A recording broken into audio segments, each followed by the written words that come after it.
Hello students, कैसे हैं आप लोग। आई होप आप लोगों की पढ़ाई बहुत अच्छी चल रही होगी। देखिए, आज की क्लास में हम लोग छत्तीसगढ़ का भूगोल जो है वो शुरू करने वाले हैं। तो चलिए आइए शुरू करते हैं। देखिए, सबसे पहले यहाँ लिखा है छत्तीसगढ़ की भूगर्भिक संरचना। तो किसी भी क्षेत्र की भूगर्भिक संरचना से उस क्षेत्र की मिट्टी, खनिजों की उपलब्धता, वनों की विविधता एवं कृषि योग्य भूमि का अभिन्न संबंध होता है। फिर आगे देखिए लिखा है छत्तीसगढ़ की भू संरचना में आर्कियन शैल समूह, कडप्पा, गोंडवाना शैल समूह का विशेष योगदान है। इसके अंतर्गत धारवाड़ एवं Deccan trap, laterite, alluvium, rhyolite, felsite आदि शैल समूहों का भी यहाँ पर विस्तार पाया जाता है। देखिए, छत्तीसगढ़ में मेनली कितने प्रकार की मिट्टी होते हैं। मेनली हम 5 प्रकार की मिट्टी छत्तीसगढ़ में देखते हैं। कौन कौन से? फर्स्ट कौन सा है? फर्स्ट है हमारा लाल एवं पीली मिट्टी, ठीक है। फिर हमारा हो जाता है लैटेराइट मिट्टी। उसके अलावा फिर थर्ड कौन सा होता है? हमारी काली मिट्टी। काली मिट्टी के बाद एक होती है लाल बलुई मिट्टी। एक मैंने बताया लाल पीली, और एक होता है लाल बलुई मिट्टी। उसके बाद एक और होता है लाल दोमट मिट्टी, ठीक है। इसको डी लिख देते हैं। इस तरीके से कुल 5 मिट्टी जो है वो मेनली छत्तीसगढ़ में पाए जाते हैं। तो सबसे पहले अगर हम भूगर्भिक संरचना को देख रहे हैं तो भूगर्भिक संरचना में हम लोग शैल समूह के बारे में सबसे ज़्यादा पहले पढ़ेंगे, ठीक है। तो शैल समूह जो है उसमें आपको पता होना चाहिए, फर्स्ट शैल समूह को हम आर्कियन शैल समूह कहते हैं, जिसको कि यहाँ पर आद्य महाकल्प शैल समूह भी कहा गया है, ठीक है। आगे देखिए यह क्या लिखा है कि यह पृथ्वी की प्राचीनतम एवं कठोर चट्टान है। कौन सी? तो आर्कियन युग के शैल समूह। यह सबसे गहराई में पाई जाती है, और ये चट्टानें जो होती है ना वो सबसे गहराई में पाई जाती है। फिर आगे देखिए यहाँ लिखा है इरोजन से हल्की रेतीली मिट्टी बनती है, जो कृषि कार्य हेतु बहुत ज़्यादा उपजाऊ नहीं होती। मतलब अगर आर्कियन शैल समूह है, ठीक है, तो यहाँ पर ये क्या है? शैल समूह, यानी कि ये पत्थर का समूह है। अगर आर्कियन मतलब शैल जो है उसका इरोजन होगा तो उससे जो मिट्टी निकलेगी वो बहुत हल्की होगी, ठीक है। उसके इरोजन से जो मिट्टी निकलेगी वो बहुत हल्की होगी और बहुत रेतीली होगी, यानी बलुई होगी। तो जिस मिट्टी में जितना बालू होगा वो कम उपजाऊ होगी, ठीक है। मतलब वो कृषि कार्य के लिए उतनी ज़्यादा उपजाऊ भूमि नहीं होगी। तो यहाँ पर मोटे अनाजों के लिए ये उपयुक्त रहती है, न कि बाकी जो अनाज वाले, जैसे फॉर एग्जांपल हो गया आपका गेहूँ, चावल यानी कि धान, इन सब के लिए उतनी उपजाऊ नहीं होती है। ये किसके लिए होती है? मोटे अनाज के लिए। फिर आगे देखिए इस शैल समूह का विस्तार जो है वो सरगुजा संभाग के चांग भखार क्षेत्र से नारायणपुर जिले की अबूझमाड़ की पहाड़ियों के मध्य छत्तीसगढ़ के लगभग 50% भाग में है। छत्तीसगढ़ में आर्कियन युग की प्रमुख चट्टान जो है वो ग्रेनाइट है, शिस्ट है। इस बात को याद रखिएगा कि आर्कियन युग की प्रमुख चट्टान अगर छत्तीसगढ़ में है तो वो मेनली 2 है। पहला है हमारा ग्रेनाइट और दूसरा है शिस्ट। इन चट्टानों में छत्तीसगढ़ में ग्रेनाइट, फेल्सपार, क्वार्ट्ज आदि खनिज पाए जाते हैं। आगे देखिए बघेलखंड का पठार, ये अंबिकापुर क्षेत्र में है। फिर है जशपुर, सामरी पाट, सामरी, लुंड्रा, सीतापुर, जशपुर, बगीचा, कुनकुरी इत्यादि। फिर उसके बाद है छत्तीसगढ़ का मैदान। छत्तीसगढ़ के मैदान में भी जो है वो आर्कियन शैल समूह देखने को मिलते हैं। फिर उसके बाद है दंडकारण्य का पठार। उसके आगे देखिए धारवाड़ शैल समूह। सबसे पहले आर्कियन के बाद धारवाड़, क्रम भी पूछ लेता है ना, इसीलिए मैं आपको बार बार इसको बताते जा रही हूँ। देखिए ये जलीय अवसादी चट्टानें हैं। जो धारवाड़ समूह होती है ना वो अवसाद जब बन जाते हैं और बहुत टाइम तक इकट्ठे हो जाते हैं तो वो धीरे धीरे क्या होते हैं? धारवाड़ शैल समूह का रूप लेने लग जाते हैं, ठीक है। तो उससे धारवाड़ शैल समूह का निर्माण होता है। इसमें जीवांश नहीं होता है, याद रखिएगा, इसमें जीवांश नहीं होता है। इन चट्टानों में स्लेट, क्वार्ट्ज, कांग्लोमेरेट, माइका शिस्ट एवं नीस आदि चट्टानें जो है वो प्रमुख हैं। फिर उसके बाद है धारवाड़ चट्टानें कृषि के लिए अनुपयुक्त है। प्रदेश में लौह अयस्क की जो प्राप्ति है वो मुख्यतः इसी शैल समूह से होती है।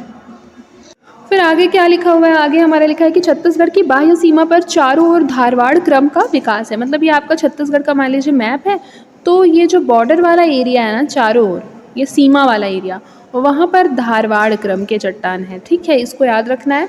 फिर छत्तीसगढ़ में इसकी 3 सीरीज़ है। कौन कौन सी? बिलासपुर संभाग में चिल्फी घाटी, रायपुर संभाग में सोनाखान सीरीज़, थर्ड वाला है दुर्ग बस्तर क्षेत्र में लौह अयस्क का सीरीज़। उसके अलावा देखिए इस शैल समूह का वितरण निम्नानुसार है। पहला बघेलखंड बलरामपुर जिले की रामानुजगंज वाड्रफ नगर, फिर है छत्तीसगढ़ का मैदान, फिर है दंडकारण्य का पठार। वहाँ पर भी आपको इस शैल समूह का वितरण देखने को मिलता है। आगे देखिए कडप्पा क्रम। तो आर्कियन युग की समाप्ति के बाद ग्रेनाइट चट्टानों के अपरदन से कडप्पा शैल समूह का निर्माण हुआ है। पंखाकार आकृति में इन्हीं चट्टानों से छत्तीसगढ़ के मैदान का निर्माण हुआ है। यह शैल समूह छत्तीसगढ़ के लगभग 25 से 30% भूभाग में फैला हुआ है। कडप्पा शैल का प्रदेश में रायगढ़, सारंगढ़, जांजगीर चांपा, सक्ती, डभरा, मुंगेली, बिलासपुर, तखतपुर, बलौदाबाजार, बिलाईगढ़, भाटापारा, कसडोल, तिल्दा, दुर्ग, नवागढ़, धमधा, सरायपाली, महासमुंद, भोपालपट्टनम एवं जगदलपुर तहसील में इसका विस्तार है। इसके दो वर्ग हैं, एक रायपुर श्रेणी और दूसरा चंद्रपुर श्रेणी। इसमें स्लेट, चूना पत्थर, डोलोमाइट, क्वार्टाजाइट इत्यादि खनिज पाया जाता है। खनिज बहुत इंपॉर्टेंट है, कई बार एग्जाम में पूछे जाते हैं कि कडप्पा क्रम की चट्टानों में कौन से खनिज पाए जाते हैं, तो याद रखना है कडप्पा में कौन कौन से, चूना, स्लेट, डोलोमाइट, क्वार्टाजाइट। आगे देखिए कडप्पा समूह में निक्षेपित कछारी मिट्टी यहाँ धान की खेती के लिए सर्वोत्तम है। तो अगर यहाँ पर धान की खेती के लिए सर्वोत्तम मिट्टी कौन से हैं, अगर ऐसे पूछा जाएगा या फिर किस शैल क्रम के चट्टानों से बनते हैं, तो याद रखिएगा कडप्पा क्रम के चट्टानों से। आगे देखिए विंध्यन शैल समूह। तो कडप्पा काल के बाद इसका निर्माण हुआ है। इसमें चूना पत्थर, बलुआ पत्थर पाया जाता है। यह चट्टानें रायपुर, बालोद, जगदलपुर के कुछ क्षेत्रों में पाई जाती है। आपको दिखाने के लिए ये वाला मैप दिखा रही हूँ। यहाँ पर आपको आर्कियन समूह दिखाई दे रहा होगा, ये आपका मिडल में कडप्पा समूह आपको दिखाई दे रहा होगा, ठीक है। यहाँ पर आपको दक्कन ट्रैप दिखाई दे रहा होगा, ये धारवाड़ की चिल्फी घाटी है, ठीक है। यहाँ पर आपको आर्कियन समूह दिखाई दे रहा होगा। इस तरीके से आप इसको देख सकते हैं।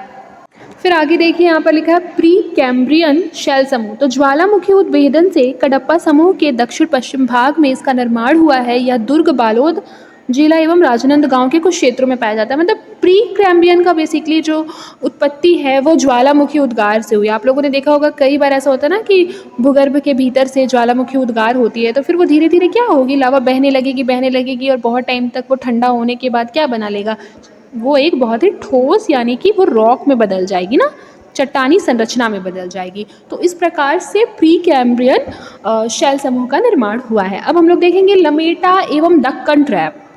देखिए क्या लिखा है, लमेटा एवं दक्कन ट्रैप। तो दरारी ज्वालामुखी से निकलने बेसाल्ट युक्त लावा से दक्कन ट्रैप शैल समूह बना है। बेसाल्ट चट्टानों के अपरदन से काली मिट्टी का निर्माण होता है जो उपजाऊ मिट्टी है, रबी फसलों के लिए उपयुक्त होती है। मैंने आपको बताया है दरारी ज्वालामुखी क्या होती है। पृथ्वी पर जब ऐसे दरार से पड़ जाते हैं ना, तो छोटे छोटे दरारों से छोटा छोटा जो है वो थोड़ा थोड़ा सा यहाँ पर लावा निकलता है और वो धीरे धीरे क्या होने लगता है, एक बड़े एरिया में फैल जाता है और फिर वो ठंडा होने के बाद क्या बना लेता है, दक्कन ट्रैप बना लेता है, ठीक है। तो दक्कन ट्रैप का जो निर्माण हुआ है वो दरारी ज्वालामुखी से निकलने वाले बेसाल्ट युक्त लावा से हुआ है, ठीक है। इस बात को याद रखिएगा, बेसाल्ट युक्त लावा से दक्कन ट्रैप का निर्माण हुआ है, जो किसके लिए उपयुक्त है, रबी फसलों के लिए उपयुक्त है। ये दो चीज़ें आपको नोट करनी है। फिर देखिए प्रदेश में दक्कन ट्रैप मैकल श्रेणी के पूर्वी भाग तक पाया जाता है। इसका विस्तार कोरबा, कवर्धा, सरगुजा, जसपुर आदि क्षेत्रों में है। लमेटा शैल समूह का विस्तार गोरेला के निकट मैकल श्रेणियों के ढाल तक पंडरिया, लोरमी, पेंड्रा तहसीलों के उत्तर भाग में है।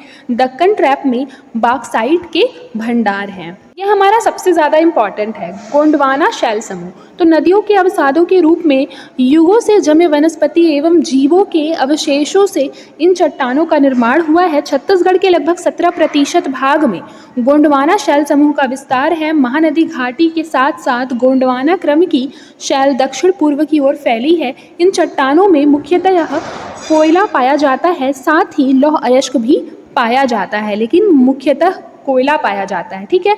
छत्तीसगढ़ में इसके दो क्रम है, दोनों को एक एक करके पढ़ लेते हैं। आइए देखिए इसमें क्या लिखा है, ऊपरी गोंडवाना शैल क्रम। तो इसमें आपका जनकपुर आएगा, मनेन्द्रगढ़, प्रतापपुर, बैकुंठपुर, सूरजपुर आदि में विस्तार है। इस क्रम में मुख्यतः क्या होती है ना, कौन कौन सी शैलें पाई जाती है, कांग्लोमेरेट, क्वार्टाजाइट, बालू पत्थर मुख्य है, ठीक है। फिर उसके बाद है निचली गोंडवाना शैल में जनरली है कि यह शैल समूह जो है वो कोरिया जिले के मनेन्द्रगढ़ का दक्षिणी भाग है, सरगुजा जिले के दक्षिणी भाग, कटघोरा, कोरबा, खरसिया, रायगढ़ जिले मांड नदी घाट में विस्तृत है। मतलब हम लोगों ने गोंडवाना शैलक्रम को दो भागों में बांटा, एक ऊपरी गोंडवाना शैलक्रम और दूसरा हम लोगों ने बांटा निचली गोंडवाना शैलक्रम। फिर हमारा एक थर्ड भी आता है, वो इतना उतना मेन नहीं है लेकिन फिर भी इम्पॉर्टेंट है, एक बार देख लेते हैं।